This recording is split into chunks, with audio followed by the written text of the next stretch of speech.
After we'd had our share of Chengdu, we headed south to the sleepy river town of Leishan to see its claim to fame, the giant Leishan Dafo or Buddha, the biggest Buddha that exists in the world.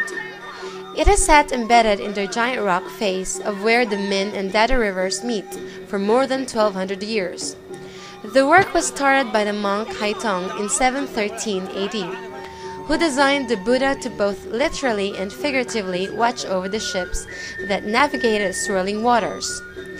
The Leishan Dafo emerged bit by bit over the next 90 years, becoming almost exactly what you see today.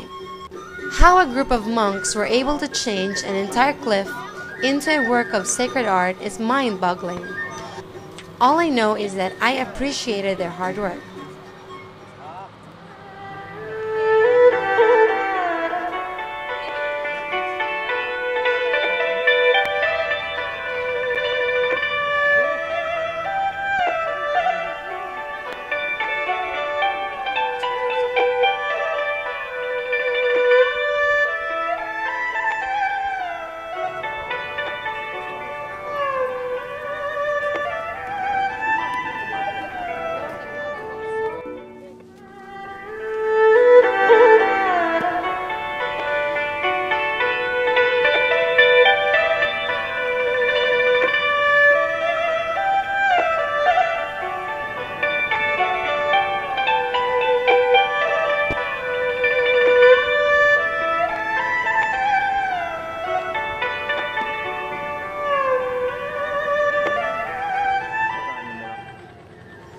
Being pressed for time and feeling a need to penny pinch, we scrapped the idea of the 2-hour, $9 or 435 pesos bus tour to walk down the cliff next to the Dafo, and instead found the alternative backdoor approach to the viewing.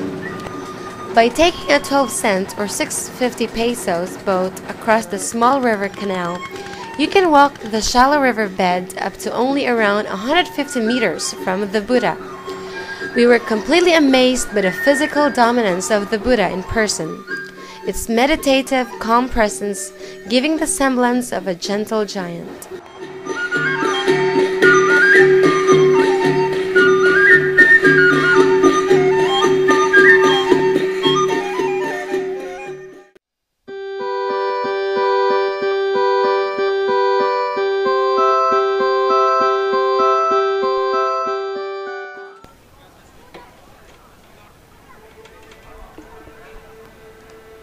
The final stop of our Sichuan journey took us to and up the peaks of the Grand Shan, one of the 4 famous Buddha mountains in China, and at more than 3,000 meters high.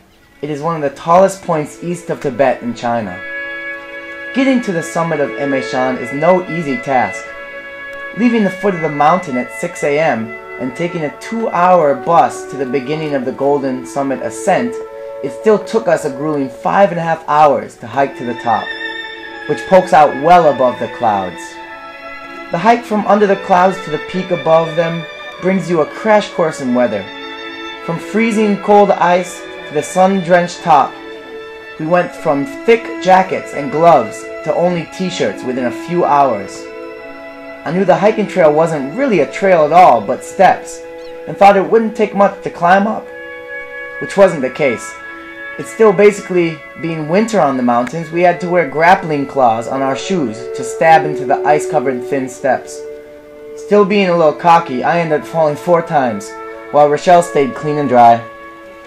I was proud of our effort, yet our exploit seemed less marvelous when we saw octogenarians and kindergartners passing us by. Exhausted, we finally came to the Golden Summit, which was worth the work. The sun was shining, and you could look down in all directions to a bed of clouds sprawling as far as the eyes could see. The Jinding Temple towered above, its golden multiple-faced Buddha statue shining in the sunlight. This amazing sculptural achievement actually is just the beginning, as it is also the outside of a dome-shaped temple shrine.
Feeling that we deserved a break, we took the cable car down through the cloud fields in 10 minutes.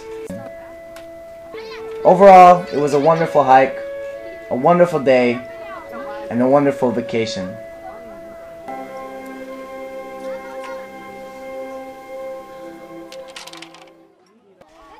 Okay everyone, thanks for listening. I hope you enjoyed our story of our trip. This is Rochelle. And Alex saying hopefully see you all later. Peace. Bye.